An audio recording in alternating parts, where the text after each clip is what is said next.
What's going on, everybody? Breaking Bet is back with the college baseball edition for the 2025 preview. Brand new guest of the show, my guy from Overdue Sports, Mr. Will, is going to be here helping me breaking down some of the best bets in terms of conference, golden spikes, teams to make Omaha, teams to win in Omaha. Will, thank you so much for joining, my friend. How you doing?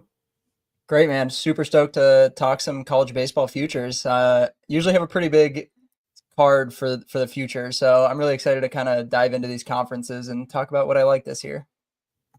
Yeah, I've grown so fond of college baseball in the last 4 years, and even in October, November of the NFL season, I'm just like, dude, get me to college baseball. I get so over NFL so quick nowadays because all I can think about is sitting in front of my TV for 12 straight hours, watching college, cashing tickets, all that good stuff. So let's get right into it, man.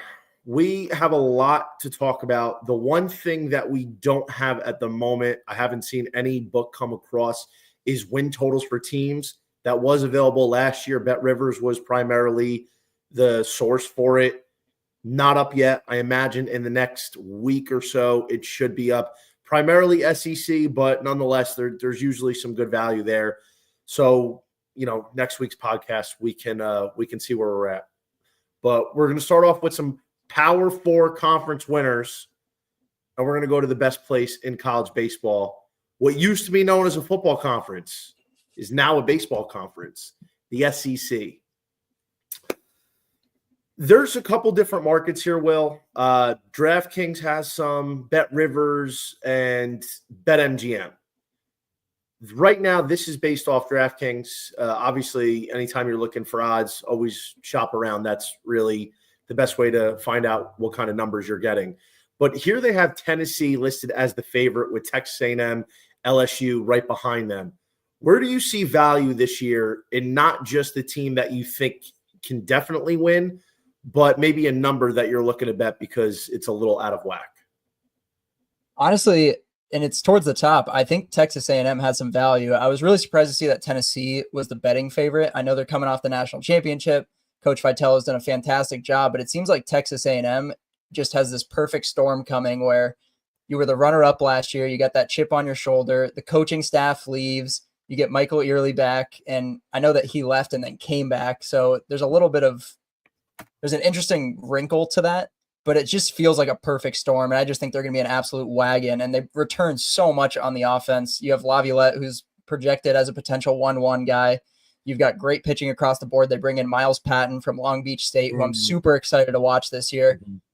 He's mostly out of the bullpen for the Dirtbags, but I think he can make the jump into the rotation, and he's just got nasty stuff, short arm action, and I think the SEC is just going to boost that development, and he's just going to be a stud this year. They also bring in Wyatt Hensler from UPenn, who I'm really excited to watch. Lots of really good players have been transferring in from the Ivies to these Division I schools and just torn it up. So I really think A&M at plus 450 actually has a lot of value on it, despite it being towards the top. Yeah, so when these odds dropped, I gave out Texas A&M and LSU as my two plays, 2 units each. I think LSU was 7-1 when I gave them out, and Texas A&M was 5-1 or 6-1. I'd have to go back to get a reference to that, but I'm with you. A lot of people are drawing shades of this Texas A&M team, the roster that's basically the Avengers, to like something that was a Tennessee from 2022. Maybe the best college baseball team ever was Tennessee in 2022, and they didn't even make Omaha. So there's some of that draw with the Aggies here, and it's so interesting because this Texas A&M team, after they lost to Tennessee in the College World Series Finals last year, it was going to be gone. They were blowing it up. You had Schlossnagle Jets to Texas, and everybody was disappointed over it. And when he decided to leave, all of their main guys were going to hit the portal. Jace Lavalette was gone. Gavin Grahovac, Ryan Prager was gonna go to the draft, and some of these other guys. But Michael Early, let's give him a lot of credit. He stepped up, grabbed the reins, and he convinced all of these guys to stay. not only did he keep his core, but he went out and he got Wyatt Hensler, the all-time Ivy League home run leader from UPenn.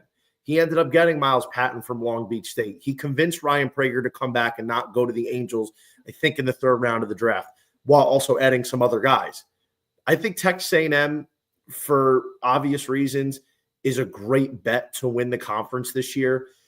Schedule-wise, I'm not that concerned, even though it is tougher. They have to face LSU. They have to face Texas, Arkansas, Georgia, Tennessee. But considering how dangerous and how deep this team is roster-wise, top to bottom, I feel like the Aggies, it's a fantastic play to win the SEC this year because there's just going to be so many problems for other teams trying to contend with the kind of roster that they have.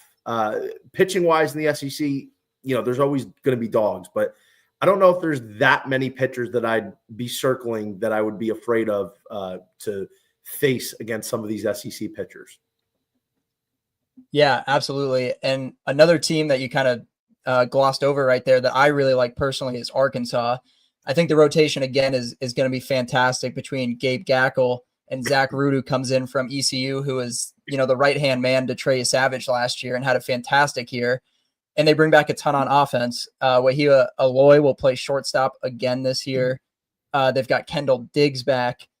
And they also have Ryder Helfrich back, who I think is going to make a huge step and play a lot more this year behind the dish, manage a lot of that pitching staff as well. I'm really excited for Arkansas, and I think at plus 700, this is also another team I have circled. I think Christian Fauch is going to play a huge role for this pitching staff.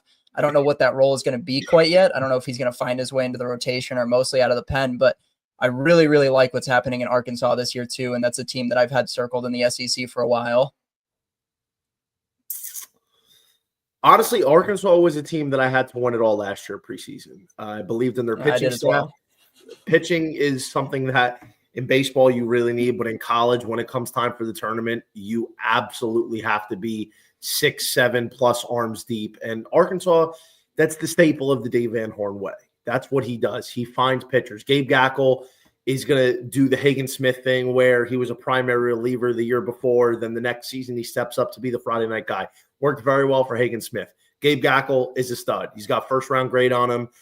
This is a kid who can absolutely take the next jump into being a dominant Friday night guy in the SEC. The one thing that does concern me is, I don't want to just automatically say he's going to be dominant. I want to see it first. They don't have the guy that I'm absolutely convinced that I'd be confident at the moment to be giving the ball game 1-2 in a Friday night series after Gabe Gackle. I think Zach Root was a nice pickup, but this is a guy that shredded in a very weak conference. I do have some reservations on what kind of transfer status he's going to bring. We saw kind of the same thing with Mason Molina. Mason Molina coming over from Texas Tech last year was supposed to be huge. And listen, he was solid, don't get me wrong, but there was a lot more hype that I don't think Molina lived up to. I think Root could kind of fall in that same category. Nevertheless, Arkansas, I'm off of this year because I just need to see their hitting.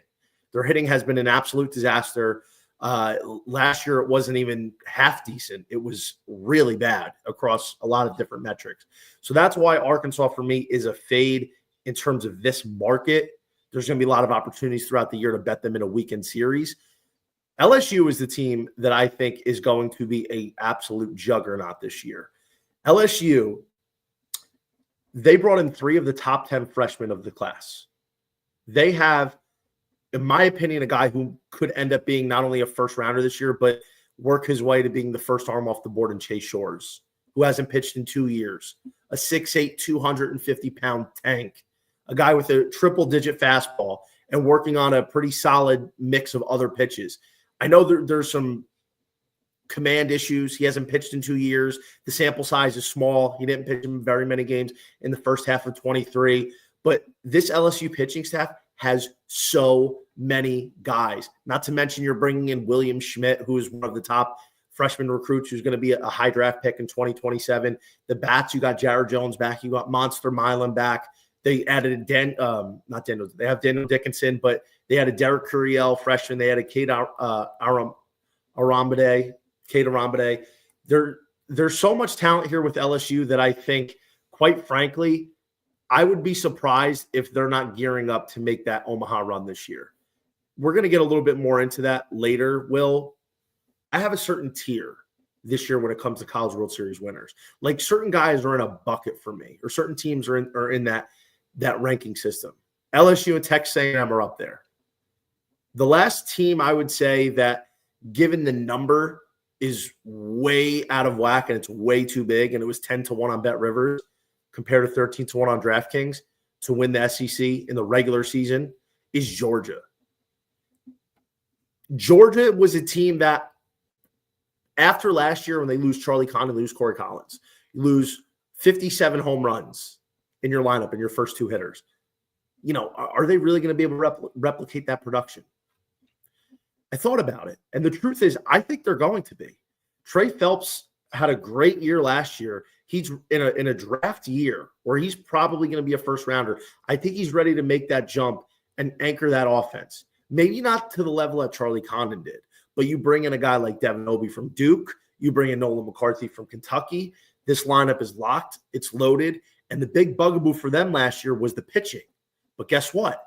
Their pitching has remained intact, and they brought over a key piece for the bullpen in Alton Davis from Alabama. Alton Davis is a 6'5" lefty with a really electric fastball, big swing and miss stuff. He had a sophomore slump last year, but as a freshman, he was absolutely ridiculous. And I think if Davis can get back to what he was doing 2 years ago, the big weakness of Georgia's pitching was their bullpen last year.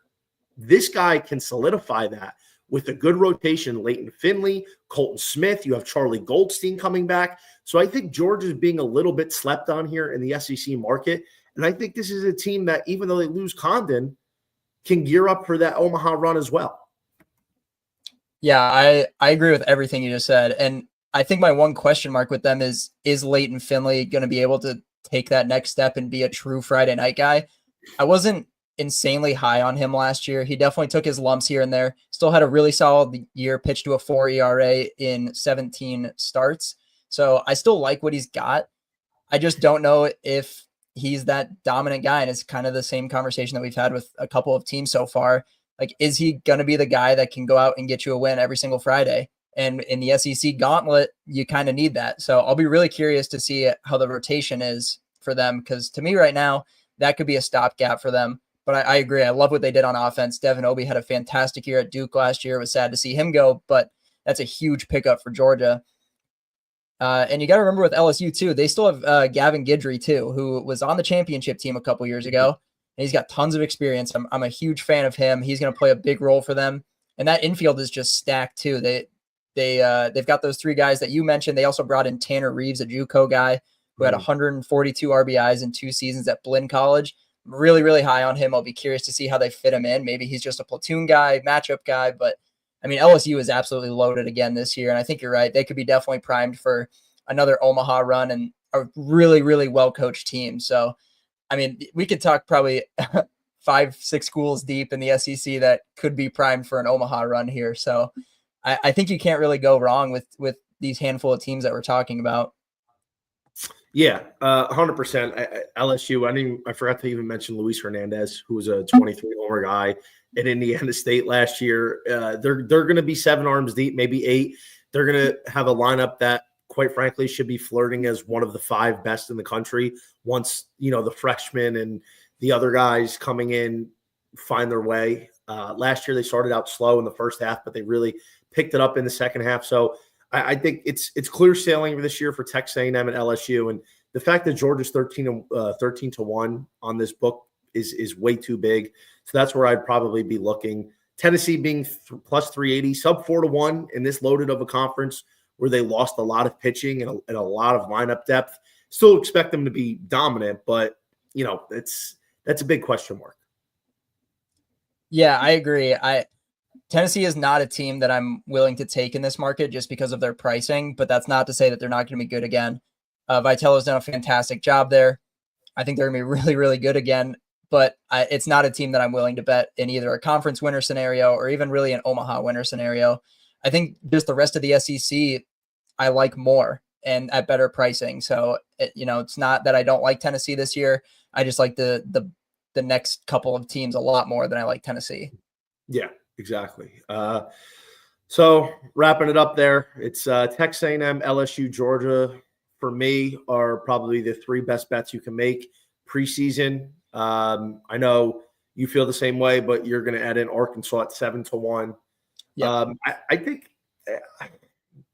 it's so hard to predict because this conference is going to beat up on each other. But there should be a lot of good opportunities throughout the year to bet in season, especially when you see which teams are maybe slow to start or which teams are quicker to start, and see how the adjustments go. One of my favorite teams in the SEC to spot bet is actually Auburn. And That's it's mostly just dark because of horse. the offense. It's just because of the offense. Like the offense year in and year out just mashes. It's always the pitching is the problem. The bullpen is quite honestly primed for meltdowns fairly consistently. We saw it a lot last year. And I definitely got burned on it a couple of times last year. But that offense is so intriguing. So if you get like a Friday night game against Auburn where the pitching goes deep into the bullpen, I love taking them in a spot bet on a Saturday as a dog. Like that's just been a team that's been really good to me over the last 2 years. The offense runs really well, especially when they're at home too. Yeah, Auburn is a very interesting team, especially in a weekend series, because there's a lot of times where you can catch them at a plus 150 dog price or bigger. And now, you bring in Cade Fisher from Florida. That was a guy who was supposed to have a lot of juice last year. It was a letdown season after a pretty solid freshman season. But, this is Cade Fisher's chance now. He gets to kind of resurrect his career. It still remains to be seen exactly how the Auburn weekend rotation is going to be. But I do think Auburn is going to be a very frisky dog this year. It wouldn't surprise me if they were a team that can sneak out of the SEC and potentially make a tournament run, the run to the tournament, not a run to win it all. Yeah, absolutely. And you have Ike Irish, who's projected right now as the first catcher to go off the board. I don't think he'll stick at catcher in the pros, but probably the best hitting backstop in college baseball this year, outside of maybe Caden Bodine from Coastal Carolina. So they've got juice across the board in the lineup. The real question with them is pitching. Mm-hmm. Yeah. That's always the question. All right, let's move on here to ACC. ACC is a great conference, but it's not the SEC. Even though there's additions in Stanford and Cal this year with the dissolvement of the Pac-12, I still think, in my opinion, and I'm talking about this preseason, that there is maybe not as good of an ACC this year as there was last year. You lose a lot of juice. You lose a lot of talent. I think some of the top teams kind of diminished. The middle of the pack maybe got weaker as well.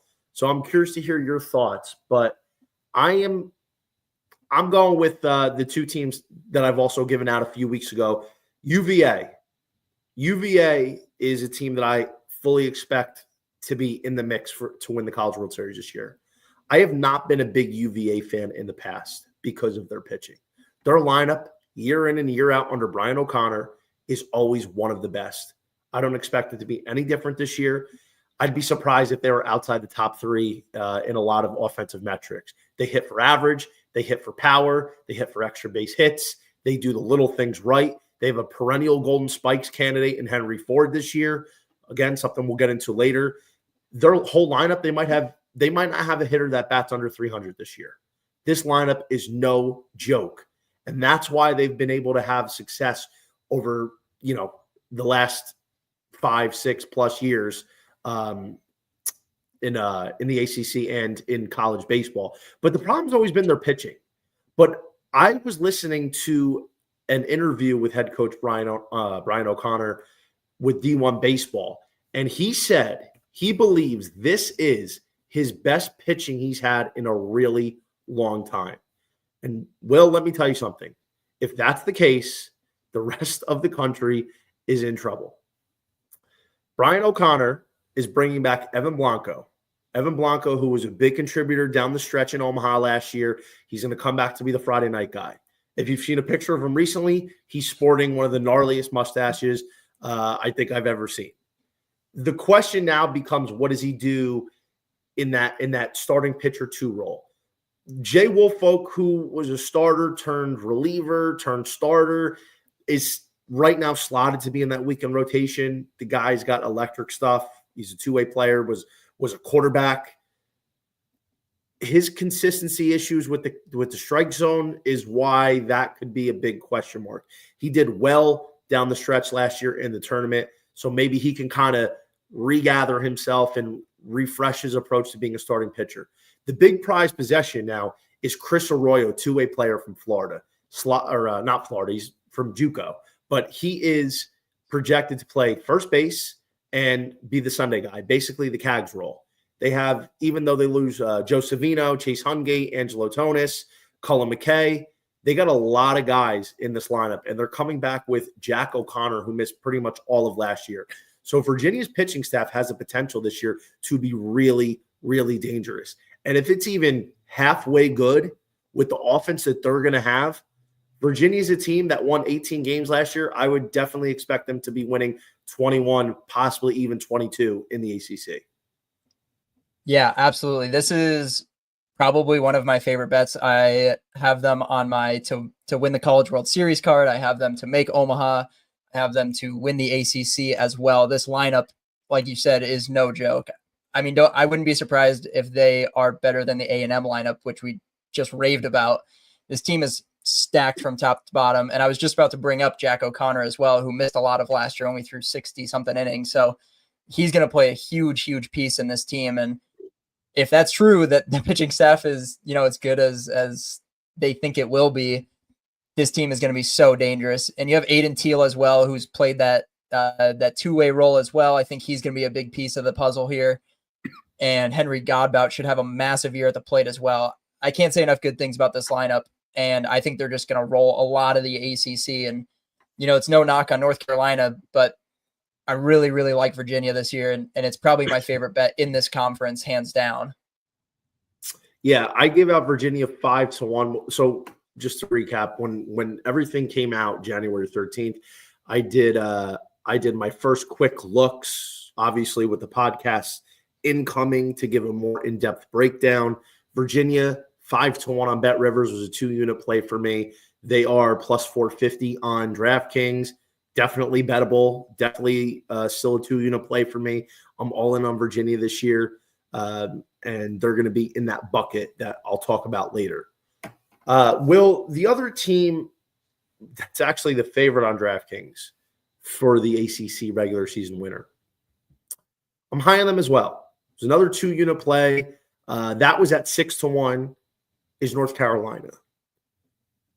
North Carolina was a team that was really, really good last year. Omaha 8. They just ran into a buzzsaw. They had to run into Tennessee. That was a tough out for them. Tennessee is Tennessee. That's why it's always tough to beat them, because you got Tony V, you got an absolutely loaded program, right? Even though they lost my guy, Vance Honeycutt, a guy who I firmly believed was the best all-around player in the country last year, that would have went number one if not for the fact that his egregious swing and miss has kind of capped his ceiling, at least for the moment. I still expect Vance Honeycutt to be a perennial MVP candidate in the pros if he gets that swing and miss down. Potential 40-40 guy. I can only dream. They lose Casey Cook, who is perhaps their best pure hitter. They lose Parks Harbor, key contributor. They lose Anthony Znafrio. Basically, their entire outfield got cut. They all moved on, so they had to replace. Pitching-wise, you lose a key bullpen piece in Dalton Pence. Again, played a big role in the Omaha run last year. You lose Shea Sprague, a guy who's key in your rotation. Matt Poston, Connor Bovair. What does Scott Forbes do well? Scott Forbes knows how to bring in talent. So he brings in Tyson Bass, a D3 North Carolina Wesleyan transfer, who only batted .358 last year with 22 home runs, nothing special. Brings in Kane Kepley, the big name from Liberty, batted .330 with an OPS over 1,000 last year. And he brings in Rom Kellis, JUCO transfer, 16 homers with a .404 average. Revamps an entire outfield, honestly, with a lot of talent. And that's not even including the guys who are returning. Luke Stevenson, catcher, who had a pretty good year last year, is primed to make a huge jump in a draft year. You mentioned Ike Irish as being one of maybe the first catcher off the board. Luke Stevenson's in that conversation right now in the preseason. You have Gavin Gallagher, pretty good last year, 314 average. Alex Madera was a big time clutch hitter for the Tar Heels late in May and June last year, 303 average. Sam Angelo batted 436 a season ago. So this team offensively is always going to be able to rake. So I think UNC, while they did lose a lot of star power, Scott Forbes very quietly replaced those guys that can fill the role and exceed expectations. The question now is the pitching, because you lose a couple of the key bullpen guys. You lose Shea Sprague, but they get back Jake Knapp. Jake Knapp had Tommy John preseason last year. He got hurt right before the year started. He was out. So you bring him back as a senior. He had a bad year in 2023 with a 5 ERA. Walks were a little bit up, but this kid has a lot of juice, and he can potentially be a Friday night guy somewhere down the line. But the guy who I expect to be a Friday night guy, who had a monster season as a freshman, who started last year as a 17-year-old, let's talk about Jason DeCaro, baby. Jason DeCaro, as a freshman, in his first season as the Friday night guy for the UNC Tar Heels in the ACC, 90 and a third, 3.81 ERA, 78 strikeouts, a 221 batting average against a 6-1 record. This kid is going to be one of the first arms off the board next summer in 2026. This kid is a stud. He's New York born and bred. That's what you get with those guys. You got Matthew Matisse, big bullpen guy. Kyle Percival, big bullpen guy. Folger Boaz, I don't know what the status on him is, but he had UCL surgery. Anyway, I'm running long-winded here, but the point is North Carolina, I think, is a great bet this year. I think they're going to be a fantastic play in the ACC. I agree with everything you said. Even Scott Forbes has said Tyson Bass is even more impressive in person than what he had anticipated even recruiting him. He had tore it up in fall camp. Reports have come out that he is super toolsy, potential 5-tool guy, can see a lot of stolen bases, a lot of juice for that lineup as well, taking over, like you said, an outfield that lost a lot of firepower. And Jason DeCaro is a guy that I've already been spreading the propaganda on. I think he's going to be ACC Pitcher of the Year. He's that good. Just as a sophomore, the walks were a little bit high for me last year, but that's to be expected, especially in how strong the ACC was as a conference last year as a freshman. Got thrown into the fire a lot of times down the stretch, especially in the postseason. So I'm not really buying into that piece of it as much. I think there's a lot of additional factors that played into the walk stuff. I think he's going to take a huge jump this year and really be the best pitcher in the ACC outside of probably Jamie Arnold, who has potential to be the number 1 draft pick this summer. So he's that good. And Carolina is another team I've had circled for as an Omaha team as well. Really, really excited for what this team is going to do. And Virginia and Carolina are going to be a nasty 1-2 punch in this conference. I'd be surprised if one of those teams don't win it. I know there's a lot of juice on Florida State right now. I get it. I was on Florida State preseason last year. I felt like they were going to be a big player in the ACC. They were early on. I was getting a lot of action on them to win the College World Series. I had a lot of money, and I'll never forget what happened. That blown call against Tennessee that changed the entire College World Series. That team was loaded. And listen, those are hard to overcome. And not only that, but the amount of talent that they lost. Yes, you keep Jamie Arnold. Jamie Arnold, I've been spreading that propaganda last year as the next Chris Sale. Cam Leiter, that's a whole different story. We don't know what the deal with Cam Leiter is. There was reportedly a setback via FSU beat writers. If Cam Leiter is good to go, and they only need him for the second half. Cam Leiter's got a first-round juice this year. This kid is an absolute animal. Insane fastball, insane swing and miss. And you bring in Evan Kress from Jacksonville. You lose some of the key bullpen guys, but to be honest, I'm not as concerned. Like Carson Dorsey was big for them, Oxford, Connor Whitaker, Andrew Armstrong, but I don't know. You got John Abraham, who's solid. You got Connor Holtz, Wes Mendez coming over from Ole Miss. There is a lot of talent here. And I didn't even mention Joey Vellini from South Florida. That kid's being, very highly touted around Tallahassee right now. So I'm not worried about the FSU pitching. I think it's going to be fine. But when you lose Cam Smith, you lose James Tibbs, 2 first-rounders, 2 guys that batted 400 plus last year, 2 guys that are some of the best hitters in the country. You lose a Marco Dingus, you lose a Jaime Ferrer, you lose a Danny Cantu. Those are 5 players that made up most of your offensive production last year. Like Florida State's lineup was good, but it was very top heavy. Once you got past hitter number 5, you kind of had to scratch and claw to get some guys on base and just flip the order. The guy who's going to have a big year for them is Max Williams. Williams was good last year, 311 average, 14 home runs, 46 RBIs. Like, if Florida State's going to do anything this year, Max Williams has to be setting the tone at the top of the lineup. He's got to be the big player in center field again. I just don't know, even if he does that stuff, that it's going to be enough. That's why I'm selling Florida State this year. I'm not buying them. Yeah, I agree. And I also recently saw the Cam Leiter news. That's going to be a huge piece of the puzzle on where he's at with his rehab and if he's back at full strength. But if he is in that second half, this is a legitimate player. And I think it's more so I wouldn't play them at this price. But if we get to the halfway point and, they've kind of stumbled through the first half, but they're still in the mix and Cam Leiter comes back, this could be a team I buy into, halfway through the season. And I actually like a lot of the pieces they have coming back. Alex Lodice is back. Cal Fisher should be the third baseman this year. He was a freshman last year. I think he's going to take a really big jump. I've seen some clips of him from fall camp and preseason. He looks fantastic. Tons of talent, really, really good at the plate.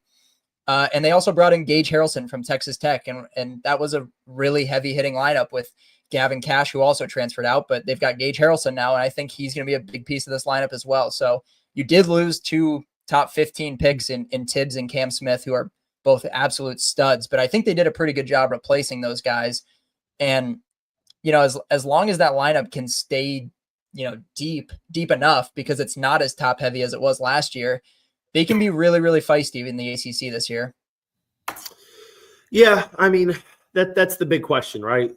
That really is. I mean, you have Miles Bailey, who was number 1 first baseman, 6'4", 255, big, powerful lefty with a little bit of speed. You got Hunter Carnes, number 1 catcher, number 2 overall, number 1 catcher in Florida.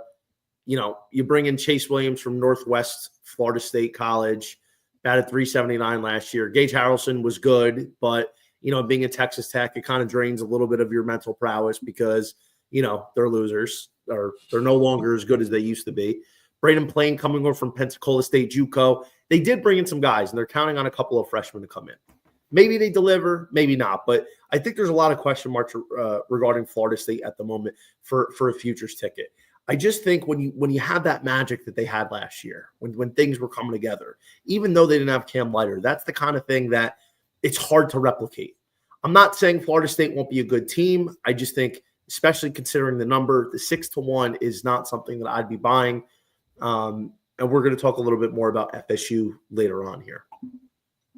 Yeah, and I feel very similarly with Wake Forest at that price. They're also at the 6-1. They lost a ton last year.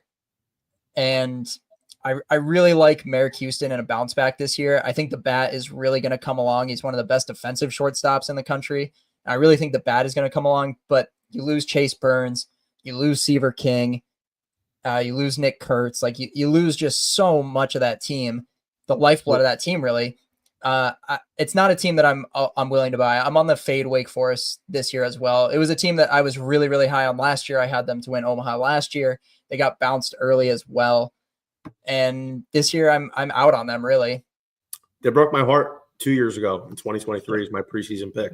They shattered my heart into 1,000 tiny pieces. And that's a team I haven't really been able to make amends with yet. I'm a huge Chase Burns guy. I'm a huge Nick Kurtz guy. So I enjoyed watching them, but the wound still hurts in here, buddy. The wound is still fresh there. I don't think I'll ever get past it. Florida State was bad, but Wake Forest was even worse. They were 1 win away, and they couldn't do it. And I don't think we can talk about the ACC without talking about Coach Pollard's Duke Blue Devils. And if you follow me on Twitter, you'll know that this is a team that I follow very, very closely. It's one of my favorite teams in all of college baseball. They lose a ton. Devin Obie is out. Jonathan Santucci was a first-round pick. But they also bring in a lot of guys, and I really like what they have going on this year. You've got Andrew Healy, who's I think is going to have another solid year.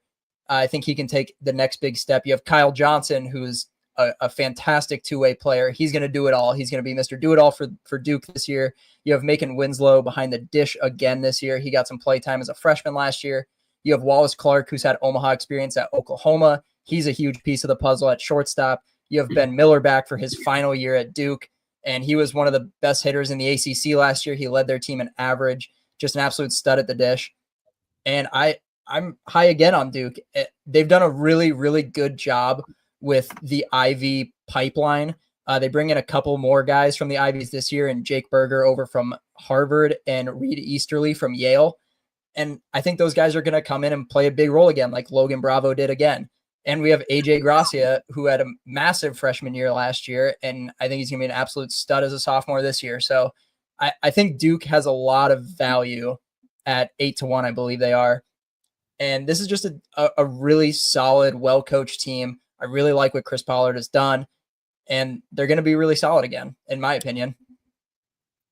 I'm not out on Duke. I'm just waiting to see. I don't have a problem with the offense. I love AJ Gracia. I love Kyle Johnson. Those two guys are going to be absolute superstars. I expect them to both have monster sophomore years.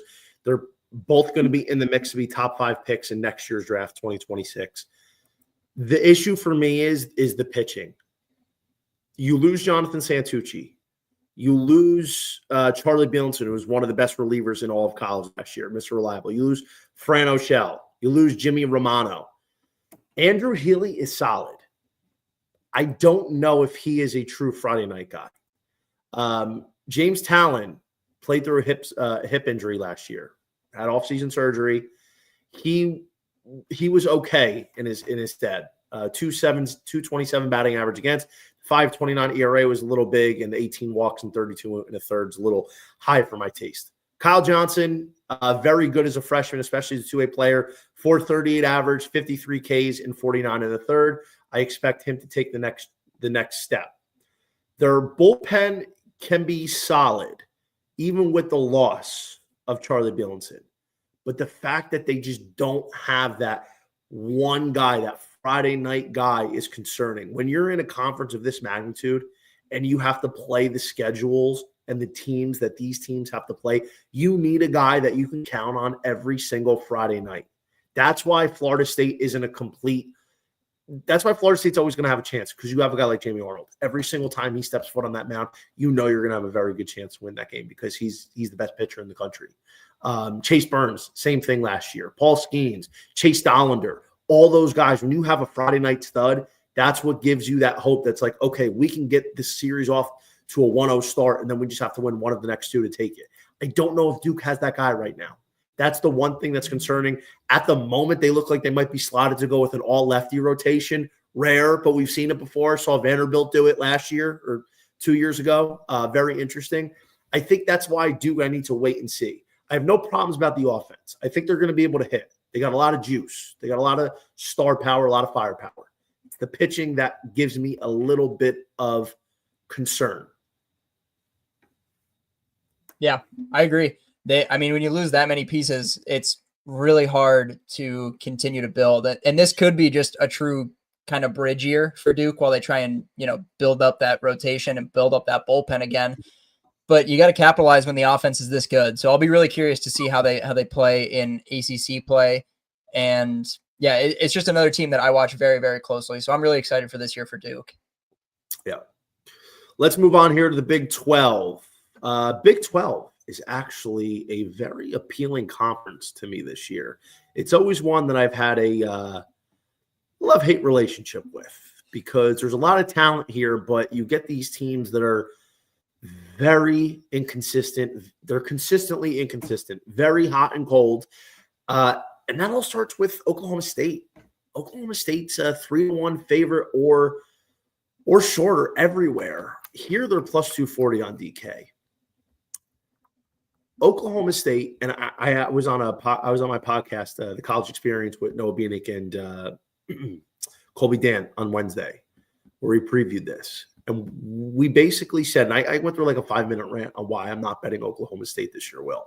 Oklahoma State's roster is loaded. It's probably the best roster in the entire conference, but they love to play games. They love to implode at the worst times, even though their offense is going to be disgusting, even though they lost Carson Bench and Zach Earhart and Lane Forsythe. Their pitching is something that always gives me unease. The last couple of years, they've had those dominant starters. You had Brian Holiday, who was a dog last year. Sam Garcia. The year before was Warren Watts-Brown. This year, they brought in a lot of new guys, mainly, from my former alma mater, St. John's. They brought in Mario Pescia, potentially a Sunday guy, 6'8", big dog from the Bronx, Italian. Kid was showing out in the field of 64 last year. Harrison Bodendorf from Hawaii, Ethan Lund. They got Gabe Davis, who's a big-time reliever who was key down the stretch last year. Ryan Urey, lefty that throws 100. They got big-time fireball arms. I just don't know if they have that consistent guy, and we're just talking about it with Duke, that Friday night guy. That's the big thing for them, for Oklahoma State. So I'm out on Oklahoma State, especially at that number. It might be a wait-and-see approach if they start out the season slow. That would buy in on Oklahoma State. That's why I think there's a little bit of value further down the board in this Big 12, Will. Yeah, I'm in the exact same boat. When you lose Brian Holiday and Sam Garcia, and I didn't love what they brought in, but you're right. They have a ton of firepower in terms of, high leverage, high velocity arms. Ryan Urey, it's at 6'8", and like you said, he's upper nines, can touch 100, has had 2 really solid summers in the Cape Cod League. And the offense is going to be fantastic this year, but it's that pitching for me that I just am not bought into right now. And I think it's going to be some growing pains early on, especially early on for them. They've got a tough schedule at the beginning. They have opening day with Clemson. So I think that's going to be a really good litmus test just to see early on how the pitching does against a really, really solid Clemson team and how that offense is going to play against solid pitching as well. And, it wouldn't be fair to talk about Oklahoma State without talking about Nolan Schubart, who we'll talk about later on, but he's a guy that I've highlighted over and over again. Wrote a big article on him a couple of months ago about how I think that he can be the best bat in the entire draft, a potential Golden Spikes guy, my personal favorite for the Golden Spikes. And this team is going to be really solid, but I don't like them at the given price, especially as the betting favorite. It's just not a team I'm willing to buy into this early. I like Arizona State. That was the first team I gave out. It was 8-1. Willie Bloomquist's bunch here, even in the transition of the new conference, I think this is the year for them. Willie Bloomquist played in the professionals, man. He knows what it takes. He's been kind of cultivating this team and this roster for the last few years. This is his 4th season. This is where he's got to put up or shut up. He has a very, very dangerous offense led by Kian Vu. Kian Vu, by the way, batted .413 last year. He was one of the best average leaders. They retain Brandon Compton, who was one of their big home run hitters. Even though they lose, I think, Jacob Tobias, they lose Ryan Campos, they lose a couple guys. They still are pretty deep. They bring in Josiah Cromwick from Oregon. He had 12 home runs in the fall. New Contreras, he got injury last year with his back. They bring in Camden Bates from Tennessee, Manny Garza from Rice, Jonathan Hernandez, outfielder from Central Arizona College. So their offense is going to be good. Even though they lost 2 of their 4 best hitters, I have no problems with this Sun Devils offense. But you know what I'm excited for, Will? They finally got a pitcher. Not just any pitcher. They got a Friday night guy. And this is something I mentioned on Wednesday. And sometimes I have to repeat myself because somebody didn't hear what I'm saying. So I will regurgitate the same information I said on Wednesday. Ben Jacobs, if you don't follow the sport, is a guy you need to follow. He's coming over from the Pac-12. Now he's in the Big 12. So he's in a more highlighted conference. This dude is in his junior year, left-hander with a ton of swing and miss in his arsenal. Very well might be a first-rounder off the board this summer. If he's not a first-rounder, I'd imagine he's not going to slip past the second. This dude had over 100 strikeouts last year in under 70 innings. This is the kind of guy that they needed. Every Friday night, over and over again, I've been saying the same thing. Every Friday night, this is the guy that's going to give you a chance to win. With this lineup, even in a conference that's got a lot of it's like a wheel. This one's on top and that one's on top. This is a consistent, steady arm. Jack Martinez, you bring him over from Louisiana. You got Wyatt Halverson, Lucas Kelly, a McLennan Community College transfer. Chance Tequila is a big one. He was very good in Campbell 2 years ago. He missed last year due to an injury, and he began the throwing program late in the fall. I'm big on Arizona State this year to make the turnaround, and 7-1 on them is a very nice number. Yeah, I'm with you here. They just bring back too much. I think they're going to be really solid. Like you said, Ben Jacobs is one of the most impressive college baseball arms that we'll see this year, especially that a guy that won't be in the spotlight for a good portion of the season. So, if you're looking down the list and you say, oh, I want to watch a pitcher that isn't Jamie Arnold, this is the dude. He's 6'1", 195, disgusting stuff. He's going to rack up a ton of strikeouts. I anticipate the innings will be up this year. The strikeouts will be up again. And this is going to be a really, really dangerous team. I really like this at this price. It wasn't a team I originally had on my list, but you've convinced me. This team is going to be really, really solid. And in a Big 12, to me, that over the last, well, especially this year with no Texas, no Oklahoma, it kind of seems like we're in a little bit of a crapshoot year. And this might be the team with the best value on the board. Yeah. Oklahoma State we talked about. TCU 5-1 is decent. I think TCU is going to be in the mix. This is kind of their year with Cole Klecker. Had a great freshman year, showed up in Omaha, had a down year last year. This is his time to really be the guy. I think Ben Abelt now, kind of in that Gabe Gackel role. Down year last year, big year 2 years ago. Omaha, he was the guy. Crossfire lefty, high heater, high slider. Can he step up and be a Friday night guy? This is somebody that is in the Big 12 Pitcher of the Year preseason discussion. Potential first rounder, but there's a little bit of concern whether he's a reliever at the next level or not. There's a ton of pitching on TCU. The hitting, they spruced it up a little bit. They need a guy like Anthony Silva, who was supposed to be a first round grade. He's got to kind of get back to being that first round grade. He had a down year last year. TCU's interesting. I wouldn't buy them just yet. Arizona can always hit. They're death by 1,000 cuts. They had probably one of the best rotations in college last year, which is rare. You very rarely get 3 quality weekend starters, but they lost them all and they have to retool again. So that is the one reason why I'm not buying Arizona. I'm not selling them. I think Arizona is going to be good this year, but I need to see what that pitching looks like, a bigger sample size first. West Virginia, Texas Tech, I'm not buying to win the conference. There's 2 teams in the middle of the pack here that I really like, and I know you're going to agree with me. I think UCF, 15-1, that's sneaky. UCF is going to be dangerous, bro. I think UCF is not only live to win this conference, but I wouldn't be surprised if they shocked a lot of people and potentially made that run to Omaha. Yeah, they're going to be really, really interesting this year. And I think you're right. Like, a lot of people aren't talking about them, but they return nearly the entire team from last year. And in college baseball, especially now with the transfer portal era and the NIL era, that isn't super common. So I think there's a lot of intangible things that come with that when you have a group of guys that just stuck together for that long. I'm really, really excited about them. The pitching for me will be interesting. I'll be really curious to see how they, hold up over the course of a season.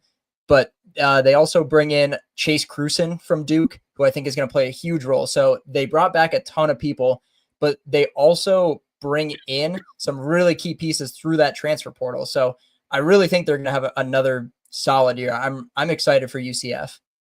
Yeah, UCF might have the best pitching, the best weekend rotation in the conference. You got Dom Stagliano, stud last year. He was a reliable piece for them.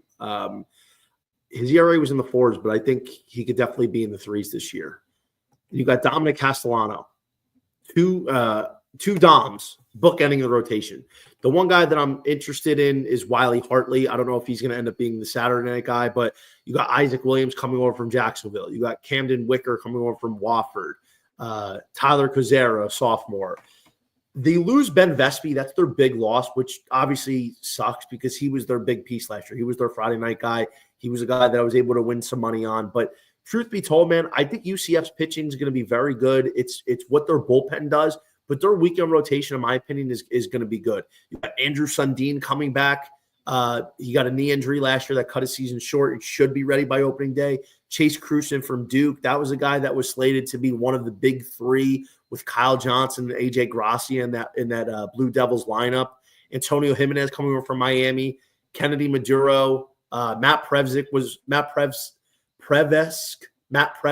their best hitter last year, batted over 340. So, I think UCF is going to be a very dangerous team. 15-1 is good for me to take them at this number to win the Big 12 regular season. Yeah, I really like this play, especially at 15-1. And like we've kind of been saying there's no team right now that I think either of us are like, this is the team. I think you could make a case for probably 5 or 6 teams in this conference. And, when you look down the board and you get some of these better prices, it's worth a shot. And there's a couple other teams in some other conferences that I like for the same reasons, but this is definitely one that I'll keep my eye on. I don't know if it's one that I'll be playing right away, but I think they have a legitimate case with how many returners they have back mixed with the guys they bring in through the portal.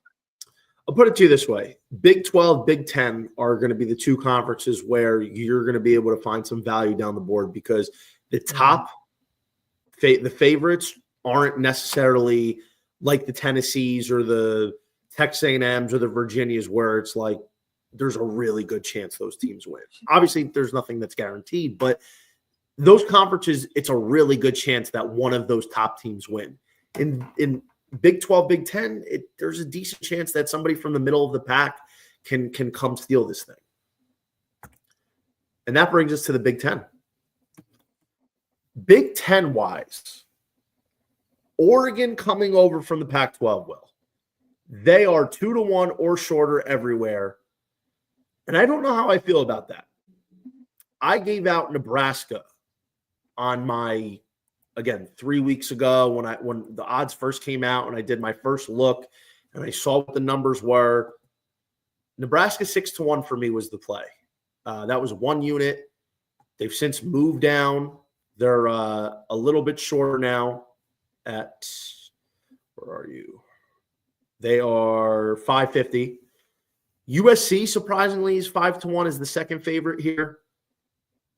I don't know how I feel about Oregon being even money, basically. Why don't you start this one? I wouldn't touch it at even money. And this is a team I was really, really high on last year. I took them to win the Pac-12 last year. I ended up betting them to win that region against UCSB when they matched up there. They matched up really nicely. They lose a lot, but they also have a lot of pieces coming back. You lose RJ Gordon, but you still have Graydon Grinsell back, who's going to be a legitimate Friday night guy. You bring back a really, really good 1-2 punch in Jacob Walsh and Jeffrey Hurd on offense. Dominic Hellman is back. Anson Araz behind the dish. I really like this team top to bottom, but it's not a team that I'd be willing to play in a conference winner scenario, especially not at even money. I typically try to stay away from that type of future unless I really think that, it's one or two teams that's going to get it done. But there's a handful of teams in the Big Ten that I think have a legitimate chance. And, despite Oregon being such a heavy betting favorite, it's not one that I'd be willing to back. It's why I think it's so peculiar. Like, I think Oregon's going to be a good team this year. I think they'll be very good. I think they'll be tournament made, possibly a 2 seed. Definitely could see them being a 1 seed. Like, none of that surprises me. Grinsell's a very good Friday night guy. And I think now with Oregon joining the Pac-10, the travels or the Big Ten, the travel schedule is going to be something that's appealing. And just for a side note, there's going to be some betting trends when it comes to travel with the ACC and the Big 12 and the Pac-10, or Big 10, Big 12, ACC. When these teams from out west have to go east and vice versa, Grayson Grinzel, Friday night guy, he's going to be a very good betting candidate pretty much every time out. And I got news for you. Like the one thing about Oregon I could say in their favor, aside from the fact that they do have a pretty solid roster, their schedule is pretty easy. So that is maybe the one thing that can draw me a little bit. But overall, I like Nebraska this year. I'm a fan of Rhett Stokes. They lose Brett Sears, who was one of the best, not only Friday night guys last year, but one of the best pitchers. I think Nebraska is going to have a really good chance to put together a team that, again, could be flirting in a high 2, potentially low 1 seed. They're top 25 preseason. So Nebraska there is interesting. USC, I need to wait and see on them.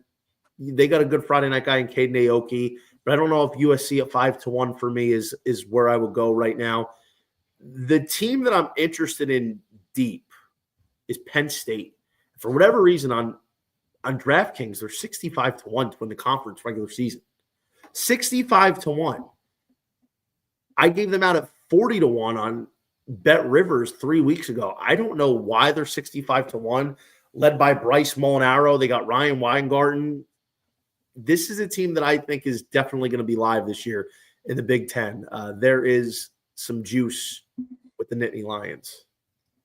Yeah, this was the team that I was alluding to, a down-the-board team that I really liked. I took this at plus 6,500. I just think there's no reason for the odds to be that way. It doesn't make any sense to me. And they also bring in Paxton Kling from LSU, who is a defensive demon with a ton of pop. And, he's going to be able to play every single day. Coach Gambino is super, super high on him. He said that him and Weingarten are going to be the dudes this year. So I really think Penn State is going to have a really, really solid season. At 65-1, it's like an auto bet. It feels like. I mean, there's no reason not to take this, because for me, I think you're getting basically the second to worst odds for a team that I believe is going to be a top 5 team in the conference. I do too. That's why I don't understand it. I'm very confused. I mean, listen, I'll gladly take 65-1 on Penn State, but let's just look at their schedule just for, logistics standpoint. Indiana, first weekend.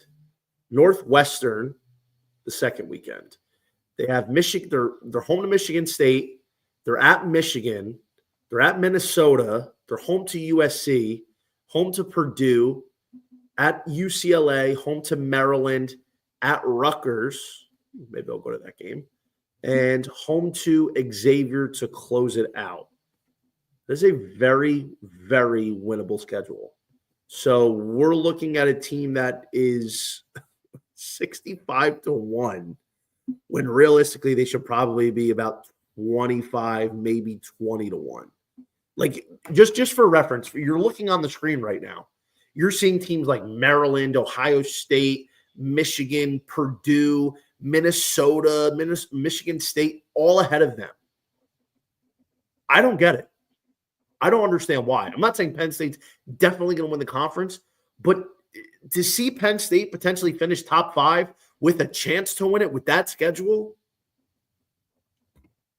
make it make sense. I'm in the exact boat. I mean, they should probably be, right in front of Washington, below Iowa in the betting odds would be where I would stick them. If you told me to blind rank them of where I thought they would be, that's probably where I'd put them. Definitely not at plus 6,500. I can't wait till I wake up tomorrow morning. I check the odds. Penn State's going to be 30-1. They're going to get cut by more than half. All right. So we ran a little long-winded here. We do apologize. This is a long show. We've got a lot to get to. That's why we're doing it now, because we know all you degenerates are sitting there with your thumbs twiddling, waiting for the Super Bowl to happen. We got the bye week. No rush. Let's move on here in the second hour. I've actually got one more if I can. Just real quick. Indiana at plus 850 is my favorite bet in the entire Big Ten this year. I know you said you were really high on Nebraska. Nebraska brings a lot back. I think Indiana's offense is just so good this year. I know they lose all 3 starters, so it'll be interesting to see how they combat that. They lost all 3 of their rotation guys last year, but they bring back Devin Taylor, who's going to be a top 10 guy. Tyler Cerny is one of the best in the Big Ten offensively and defensively. Jake Stadler is still behind the dish. And they have a couple of guys that they brought in via the transfer portal. They brought in Clayton Weisheet from Southern Indiana, where he was the OVC all-freshman team, first team. Really solid numbers out of the bullpen for them. So the pitching for them is going to be the question mark, but I think at plus 850, this is my favorite bet in the Big Ten. Fair enough. Indiana I liked last year, but betting on them in a week-to-week, they were so inconsistent. It's the one issue I had with them. But talent, Devin Taylor is a dog. Definitely got top 5 juice this year. Wouldn't be surprised if he falls out of the top 10, though. All right.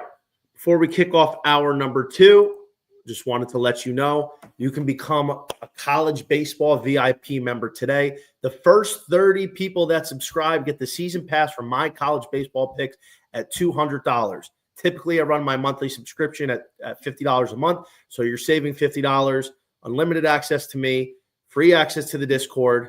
Come get it today. Sign up using the link and go on YouTube and click in the link that I was kind enough to provide for you. All right. Golden Spikes are coming up, a market that I love. But before we do that, just kind of freelancing it here. Teams or players that might surprise in 2025. Who do you think, starting players-wise, might surprise everybody? One player that I've had is Cam Maldonado from Northeastern. He is a huge bounce back candidate for me. He had a really big year 2 years ago, struggled last year in a year where I was really high on Northeastern as a team between him and Mike Sirota, the pitching staff, Avron Cabral. But I think he's primed for a huge bounce back year. I mean, he can be a 2020 guy in college, like legitimate power, legitimate speed, freak in the outfield, and just such a good overall player. And he's probably on a lot of people's radars, but I feel like he may have slipped under with his down year last year. So he's a guy that I have as a big bounce back candidate for myself, and I'm really excited to watch him play this year. Cam Maldonado, very good. Believe it or not, I had a boatload on Northeastern that I took in the preseason. I was in Vegas at Caesars Wild Card Weekend last January, and Caesars had College World Series odds up, and I'm like, wow, I gotta get here. Northeastern was 2,500 to 1. I'm like, well, this team's got Mike Sirota. He might be a top 10 pick. Maldonado, Tyler McGregor, Cabral, and Wyatt Scotty were strike throwers. They'll be pretty solid. It didn't pan out, obviously, but nonetheless, it was a nice one to get in. To say I had some action on a super long shot. Okay, so for me, I'm going to rattle off 2. There's a ton of guys I can mention, but I want to talk about the Vandy boys here. You mentioned Cam Maldonado. I'm going to mention Chris Maldonado. Chris Maldonado, an alumni of my high school. This kid was a star 2 years ago. Last year, he dealt with injuries, so it forced him to miss a lot of time. But he was a key contributor in that Vanderbilt lineup 2 seasons ago. They were counting on him to be a big contributor last year, but unfortunately, the injury to his shoulder ended his season early. This kid's got pop. He's got hit tool. I'm expecting him to slot in as a big middle-of-the-order guy in 2025. Grade-wise, I think Chris Maldonado could be the first 2, maybe 3 rounds. There's a lot of talent there, so I think Chris Maldonado stepping up this season is going to be a guy that I am watching. Somebody a little bit more known, but I have him as a top 5 pitcher this year. Not just in college, but he's going to be one of the first pitchers off the board in college, but a lot of people don't know him because he's not a bigger name. He didn't really pop off until the second half of 2024, is J.D. Thompson. J.D. Thompson, he's got it, bro. This kid was coming up big in the conference tournament, in the regionals, in the second half of last year. I feel like as a first rounder this summer, potentially, J.D. Thompson, who, by the way, 74 Ks in 52 innings, a 2.29 Sierra. His ERA was 4.15, but his Sierra, which takes in account for defense and other luck factors, was 2.29, which is absolutely fantastic. 18 walks in 52 innings, I think we can both live with that. So I'm a big fan of J.D. Thompson. He's going to be the big catalyst in Vanderbilt this year. He's going to be a guy that I'm going to back a lot on Friday night, especially against these Titans, Texas A&M, and other teams where they might be underdogs.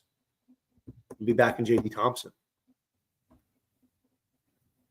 Yeah, I really like this pick as well. I've got one more, and it's going to be Blake Barthel from Coastal Carolina. Ooh, I think he is one of the best hitting second basemen in all of college baseball, outside of probably Blake Sear, who I have as a huge bounce back candidate for Florida, but that's just another guy. Blake Barthel just does it all. He absolutely mashes from the left side. Huge fan of him. I think he's going to have a massive year for Coastal again, who I think is flying under the radar as a team right now just because of how much they lost last year. But I'm really excited for them this year as well. Yeah, I like that pick. That is a very good pick. All right. Are you ready? Golden Spikes time. These markets have moved. So fair warning, I gave my key 3 out 3 weeks ago. And if you missed the boat on some of these guys, I don't know what to tell you. Favorite's going to be Jace Lavalette. And by the way, it's only on Bet Rivers right now. Caesars, sometimes MGM, maybe FanDuel. They come out with odds here or there. So make sure you stay on top of it before the season starts. We're starting out with Jace Lavalette. First overall pick eligible, likely. This kid is a behemoth. This kid is a superstar. Potential 5-tool player, college version of Matt Olson, 6'6", 235, runs like a deer, plays center field. He's got 35 homer pop this year, bat in the mid 350s. But I've developed a formula. And for anybody that paid attention to me last year, because this is only the second year we've had this market eligible. And I hit Charlie Condon. I bet him. He wasn't a preseason bet of mine, but I hit him very early in the year in the second week. There's a very unique formula that I've developed in following how the award structure is given out. So think NFL MVP. Typically, it's a quarterback of a 1 or a 2 seed with big stats. Something like that. Number 1. Guy's got to be draft eligible. Number 2, guy's got to play for a Power 5, now a Power 4 conference. Number 3, a guy has to be a hitter, not a pitcher only. Could be a 2-way player, no pitcher onlys. Number 4, they have to be on a team that is not only going to likely make the tournament, but have some kind of a chance to make a run, even if it's a small chance. Last but not least, you have to be a guy that has a big statistical profile. And when I say big, you have to be 400 average or higher and or 30-ish home runs or more, or one or the other. If it's 30 home runs-ish, you got to be batting around at least 380. So if you look at the last 5 offensive winners, the common theme is the high batting average. All of them have had a batting average 400 or more, except for Ivan Melendez, who had a 387 with 32 home runs, which at the time was the single-season BB Core record. So that's the kind of idea. So if you're looking at a guy that might hit 30 home runs, but he's only going to bat 350, then it's a tough bet to make, in my opinion. So that's why when you do that, you eliminate a lot of the talent. You put those kind of guys in a bucket, and you pick from that bucket, and that really narrows down the field for you. And that's pretty much what the award has been in recent years. And even in the last few years, the award has changed a lot because the sport has changed. Jace Lavalette does fall into all those buckets. I think if there's one nitpick I could get, I don't know if he's going to have as high of an average, but also he's 4-1. I'm not taking Lavalette at 4-1. Jamie Arnold is 6-1. Not taking him. He's a pitcher. Max Bailu is one of my key 3 guys. I bet and gave him out at 15-1. He's currently sitting 8-1. If you miss the boat, Max Bailu from Texas, who I think is a first rounder, I think even in the transition from the Big 12 to the SEC, is still going to produce. Strikeouts are a little bit of an issue. If he can get that under control in his draft year like Jack Haglione did, I think he's going to be in very good shape. But Baylor at 8-1, I wouldn't touch at this point. If you missed it, 10-1 or bigger, just leave it alone. Cam Canarella, he's not going to have it. He's not going to have the stats. Ethan Petrie, I'm expecting a lot from Petrie. 2 years after the 2023 season, there was Ethan Petrie top 5 everything. It was, well, who's better, Petrie or Lavalette? And we've all just determined that Ethan Petrie is no longer not better than Lavalette, but he doesn't even belong in the top 5 nor the top 10 in the draft board, which I don't understand. He's on a bad South Carolina team. That's why I'm not taking him. Stats-wise, I think Petrie can fit this profile. I just don't think South Carolina is going to be competitive, and I would not take it at 13-1. Will, if it was 20-1, I would take it. Drew Burress, 15-1. He's going to have the stats. He batted .380 with 25 homers as a freshman last year. The problem is he's an underclassman. I flirted with the idea, well, could he be the exception to the rule? Yes, he can, but I don't know if Georgia Tech's going to be good enough. To be the exception to the rule, like last year I bet Lavalette at 75-1, 100-1 as an exception to the rule. The number was big. Burr's not big enough. I'm getting to it. Jared Jones, LSU, they call him Bear Jones, 30 home run caliber, but he's a 300 hitter, which is great, but it's not Golden Spikes level. Here we go. First up, Nolan Schubart, a guy 3 weeks ago I gave out at 75-1 on Bet Rivers. I could not believe it. I thought somebody was drinking on the job. I made an egregious mistake that a guy who is a 6'5", 230-pound Adonis that hit 23 tatas last year with a 370 average, playing in a launch pad in Stillwater, Oklahoma, with wind that the simplest pop-up blows it out 450 feet out of the ballpark. By the way, 16.5, 17.5 run totals, Will, throughout the year on certain series when the wind is kicking up. Nolan Schubart's one thing is if he can cut down on the strikeouts and the swing and miss, I'd be shocked if he wasn't a finalist. This might be the most raw power in the draft. This guy might be one of the best hitters in the draft. He is surefire first-round pick. He is going to be the reason why Oklahoma State is very competitive this year. Schubart was 75-1. I kept giving it out. He is down to 20-1 now. And when he was 75-1, I said that's ridiculous. His number should be 15-1. So there still is value on Schubart. I would jump in on Schubart. The next guy who I gave out at 30-1 was hanging there for a while. He just got cut down to 20-1 is Henry Ford from Virginia. He's going to be a stalwart, middle of the lineup, key cog in a top 3, maybe top lineup in the country. Draft eligible sophomore. He's got all the juice, 17 homers, 340 average last year. I'm seeing Henry Ford as being that progression to close to 30 home runs and a 400-plus average. I'll let you get in here since I've been on a rant. Schubart is undoubtedly my favorite in this, and just a couple of more things to back it up. He hit a home run every 7.5 at bats last year. He hit the ball over 95 miles an hour over 2/3 of the time last year. Like you said, that there is some swing and miss concern. For me, the biggest concern that I have seen looking through his profile is his contact rate. It's just at 63.4%. If that takes a jump into that 70%, 75% range, like this might be a slam dunk. Like he could very well be the best hitter in college baseball if that contact rate kicks up a little bit. The chase rate isn't bad. Like he doesn't get burned, out of the zone as much as, a guy like Jack Caglione did. I really like Schubart this year. The price you're getting him at is outrageous for a guy that I have been saying since November can be the best hitter in the draft and the best hitter in college baseball this year. Drew Burress is a really interesting case for me because I think he could have that sense of this year's Charlie Condon with the home run stuff.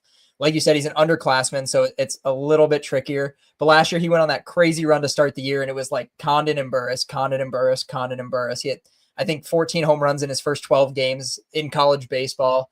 Like just went absolutely nuclear. He had a 4 home run game really early on. He's really, really fun to watch. So he's one that I would keep an eye on.